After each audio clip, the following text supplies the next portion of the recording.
Pilipino, nakikilala mo pa ba ang iyong sarili? Sapagkat ako ay hindi na. Tila ba kinakahiya mo ang iyong sariling lahi? Ang lupain kung saan kay sinilang at ang kulturang iyong niyakap noong ika'y paslit pa lamang. Tila ba nakakalimutan mo na ang tradisyon at ugat na bumubuo sa iyong tunay na pagkakakilanlan? Nananahan nga sa Pilipinas, ngunit banyagan lahi naman ang nananahan sa puso. Nakakalungkot isipin na ang mga kayumangging kulay pilit pinapaputi ng mga Pilipino.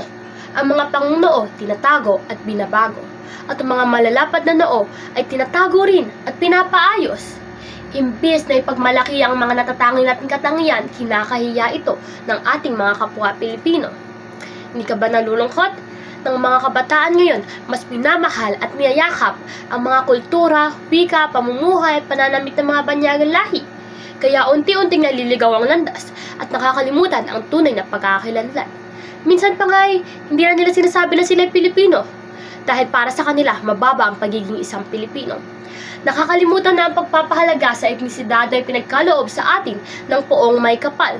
Hindi na magtataka kung balang araw mawala na ang mga Pilipino sa mundo dahil ngayon pa lamang kinakalimutan na nila ang kanilang tunay na pagkakakilanlan.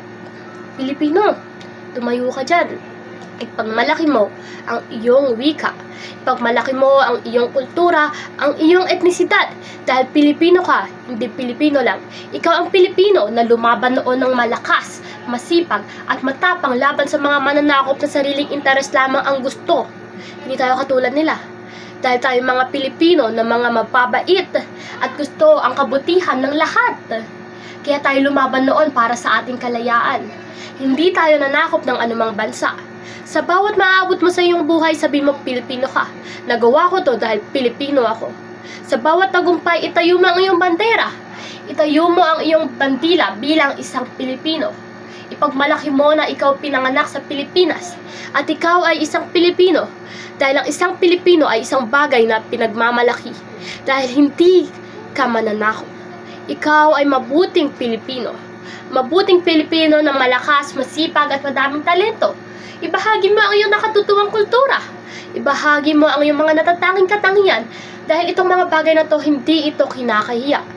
Ito, ang bansa natin, maraming panigdaanan ito.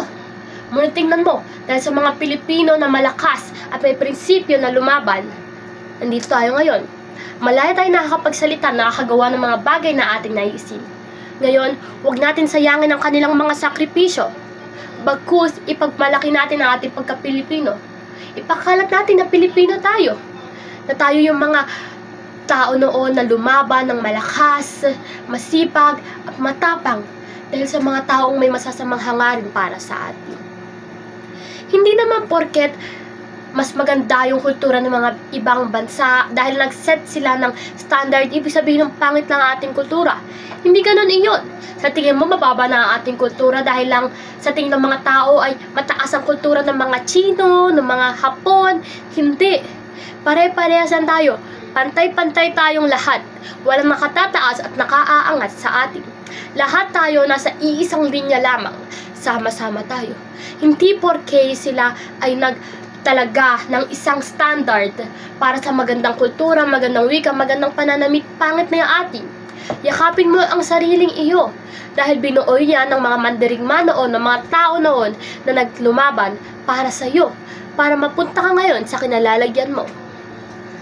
Maraming salamat po.